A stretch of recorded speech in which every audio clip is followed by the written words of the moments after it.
ఆయన చుట్టూ తిరిగే వాళ్ళు ఉన్నారు తప్ప ప్రజల చుట్టూ తిరిగి ప్రజల సమస్యలు పరిష్కరించే నాయకుడు ఒక్కరు కూడా లేరు. ఇవాళ 14 మంది మంత్రుల్ని ఒక ఆడబిడ్డను ఓడించడానికి ముఖ్యమంత్రి గారు ఇన్ఛార్జ్గా పెట్టినారు. 14 మంది మంత్రులు. నేను అడుగుతా ఉన్నా, ఈ ఒక్క సీటు మీద ఇంత పంతం ఎందుకు ముఖ్యమంత్రికి? ఎందుకంటే ఆయనకు తెలుసు హైదరాబాదులో వాళ్ళకి ఇక్కడ పట్టు లేదు, హైదరాబాదులో కార్యకర్తలు లేరు, హైదరాబాద్ ప్రజలకి మీకు ఓటేయడానికి కారణమే లేదు. అందుకే తిమ్మిని బమ్మిని చేసి దొంగ ఓట్లు రాయించి ఏదైనా చేసి రిగ్గింగ్ చేసి అయినా సరే గెలవాలి, లేదా డబ్బులు పంచైనా సరే గెలవాలని చెప్పి మొత్తం సర్వశక్తులు ఒడ్డి ఎవరన్నా ఉప ఎన్నికల్లో ముఖ్యమంత్రి వారం రోజులు తిరుగుతారండి? కేసీఆర్ గారు ఉన్నప్పుడు 12 ఉప ఎన్నికలు వస్తే ఆయన కొన్నిట్లో అసలు ప్రచారానికే పోలేదు.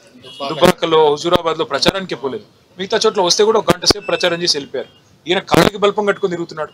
ఒక ఆయన మంత్రి చేసినాడు నిన్ననే ఉప ఎన్నిక కోసం. ఇంకోటి నిన్న మొన్న పాపం యూసుఫ్ గూడాలో ఆ త్యాగరాయ గాన సభలో అప్పుడప్పుడు సన్మానాలు జరుగుతుంటాయి.